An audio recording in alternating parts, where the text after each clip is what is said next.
welcome to Hashtag Nigerian She. I am Adetumola Adekule, and I just want to quickly ask a question. So just a quick question to the females.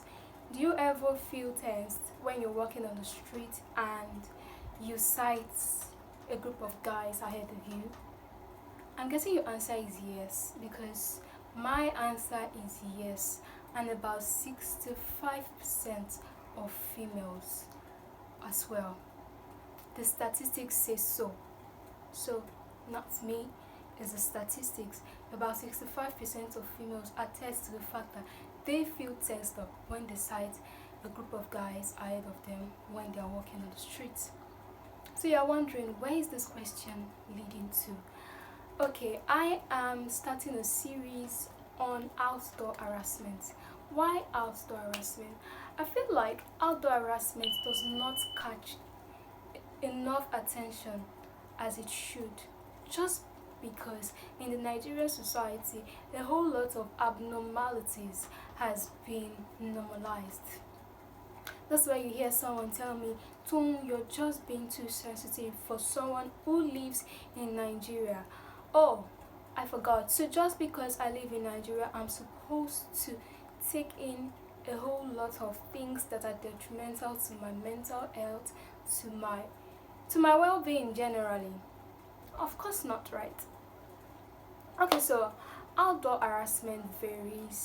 There is CatCalling, there is market harassment. CatCalling is also called street harassment. So yeah, in this video I'm going to be focusing on CatCalling. In the next video I'm going to be talking about market harassment. So what is catcalls? Catcalls are unwanted flirtatious comments thrown at you by strangers on the streets. Yes, that's why some people call it street harassment.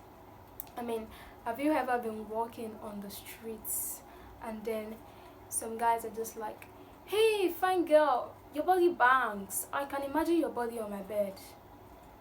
Those cringe-worthy statements, like, why are you saying that to me? Like, I didn't even ask for your compliment, I didn't ask for your comment. Like, shove it down your throat.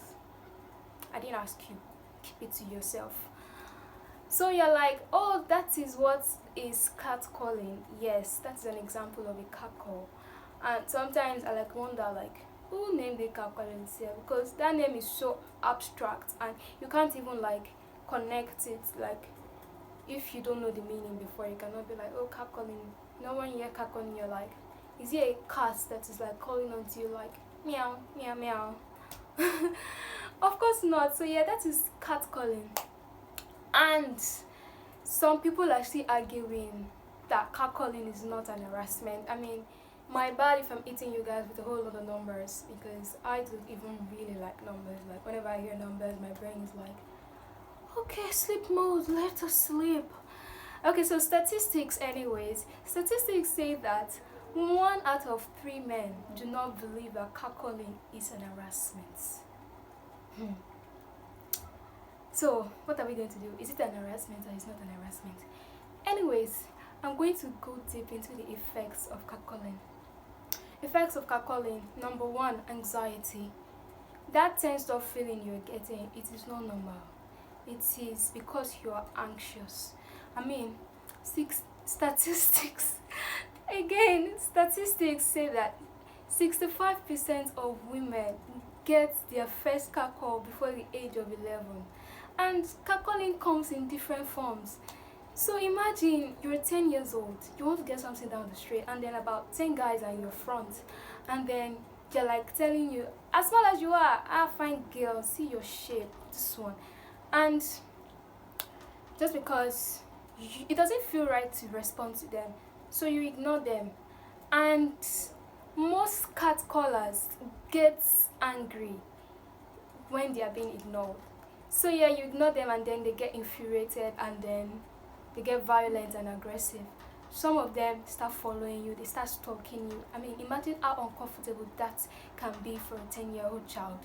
Or they start hurling insults at you, body shaming you, So yes, you're anxious. The next time you sight about 10 guys ahead of you, you're like, what happened last time is going to happen again. So you're tensed.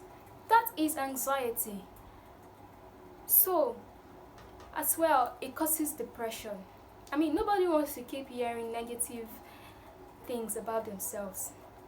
And if you ignore catcallers, they are going to insult you.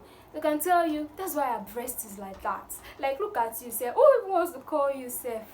Like, they say different things, they or negative words. Nobody wants to continue hearing that. So yes, depression sets in as well. Or death. I mean, I was on the internet like December, and I just saw the story. A lady was stabbed in the UK just because she ignored a catcall. Yes, it gets serious a lot sometimes. And just like the profound saying says, if every evil, every atrocity committed against the female gender gets to the news, like makes it to the news, it would be declared a war. Like, imagine being stabbed right in the spot just because you ignored the catcall. Like, did I ask you to catcall me? So why? Those are the three major effects of catcalling: anxiety, depression, and death. And someone is asking, so what is the best way to handle catcalling? I mean, I do not know. I do not know the best way to handle catcalling, because there is really no best way to handle catcalling, because humans are different and people will always react differently. Sometimes when you get catcalled and you ignore, that infuriates them and they get angry. Sometimes when you ignore, they leave you alone and then you escape. Or sometimes when you're trying to be friendly, just because you feel if you ignore them, they'll get angry. So you're trying to be friendly with them, and then you say like, they say like hi, you're like hi. Some of them take that as an invitation. You know, they'll just come right around you, put their hands around your shoulder, start groping you, you know, or they just start following you, thinking because you say hi to them, they are your friends. You'll be thinking, is it crack? Anyways, I cannot really say that this is the perfect way to deal with catcalling. Let's just hope. But if you want me to discuss how I try to wiggle my way around catcalls, I would do that. And so I call them my escape plans. From afar, when I sight guys in front of me, I'm with my phone. So sometimes I pretend to be on a call. So when I sight them, I'm like, oh, okay, mommy. When they say you're on a call, they don't want to disturb you because they know that you're busy, and if they try anything funny, there's somebody on the phone with you. So yeah, the possibility that you will not be disturbed is high. Or you just like go and pass another route. This is like the safest, because you see guys in front and you're like, there's another place I can pass. Like, who cares if it is longer? It saves me from the devil. That's like just telling the devil, like, devil, I know I will see you another day, but let me save myself today. I'll see you another day, but not today. Or you just try to wear a mug on your face, and that's, let's just hope for the best, because if you wear a mug on your face, you don't know if that is what is going to attract them to you. So it's dicey. I can't say for sure that this is what you should do to avoid or to get away from catcalling. And as sad as it is, some females still get in trouble whenever they are being catcalled, because their parents or an elder sibling that sees them feels they must have been giving these people an audience before, and that is why they are calling them. Or maybe they are the one like hinting that they should be called, or maybe you're giving them cut eye like, call me. I don't know why they think like that, but then females still get in trouble for being catcalled. I mean, why? We have to deal with a whole lot of mental and emotional issues, anxiety, depression, and possible death, and then we still have to like defend ourselves that, you know, mommy, I was not telling him to call me. I didn't tell him to call me. And that's if you're lucky. Sometimes it is Cain beating or punishment. I mean, there are lots of things we have to change in our society, and this is one of it. Catcalling is not something that we're just going to look over. It is serious. And just to bring in another perspective, I was talking to my friend. When I read that story in December, I was devastated. So I was discussing with some of my friends. And one of my friends was like, we can't always blame these things on the guys. Maybe we should work on our self-esteem. Yes, work on our self-esteem, but that doesn't mean catcallers get the easy way out, because it's just like bullying. Victims of bullying, yes, maybe you need to work on your self-esteem, but that does not excuse the bullying acts and the person that is bullying you. I don't know if you get me. It is an intimidation, and the person, the intimidator, yeah, right?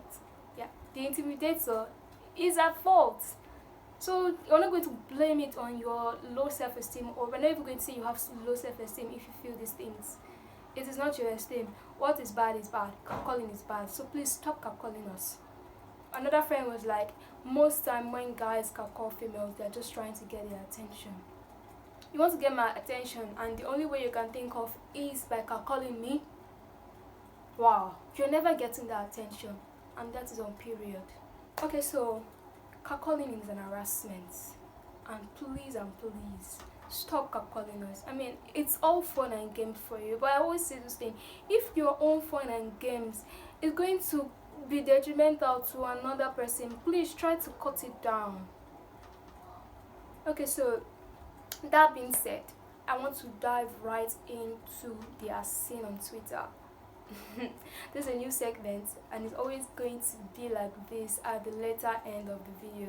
So this girl just came on Twitter. I'm going to share a screenshot, but I'm just going to try to summarize so you can read up. And then so she was like, if I don't care what feminist Twitter thinks, but if my husband prefers homemade food, I'm going to make homemade food for him. And in my mind, I'm like, sis, nobody told you not to make homemade food for your husband if you want to. And then she got a very interesting reply. Another lady replied and was like, cooking is a basic skill. Everybody should know how to cook. If you wish to make food for your husband, fine, nobody's telling you not to. And if another female feels like she doesn't want to, nobody's gonna beat her as well. And then another guy came and was like, there's something called gender role, which is so wrong. And it was like, there's something called gender role. A guy shouldn't cook unless he owns a restaurant. I mean, that last line actually had me like, really? So you agree that a guy can cook if he owns a restaurant, but he cannot cook for himself when he is hungry? Show me your hypocritical teeth, let me see it. And then it all got ugly down the road. They started wishing death on each other and whatnot. That's not what I want to say. I just want to talk about cooking. I mean, I do not hide this. I feel like cooking is too important in somebody's life. Like, cooking is a basic skill. Cooking, food is like one of the major ways that our body gets nourishment. So I'm not about to like undo all of that into someone else's hand. Like, if this person doesn't cook for me, then I have to eat trash or I have to buy food. This culture of cooking being a feminine trait, it actually disadvantages to guys, because most guys, when they move out of their mama's house, they don't know how to make their own meal, and most of the times they have to keep buying food, which is not sustainable. Financially, it is not sustainable, and even for the health, it is not sustainable as well. So I feel like everybody should know how to cook. Since you know how to eat, learn how to cook. Nobody knows how to cook just because they're a particular gender. I mean, there's no cookery book or a book that has all the cooking recipes that is installed in a female's genitals or whatever. People learn how to cook. People know how to cook because they learn how to cook. And that is it. So, male or female, if you eat, learn how to cook. It is a basic skill.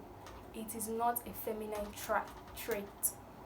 So with that being said, I'll see you guys in the next video, and let me know what you think about catcalling, and I'll see you on Twitter.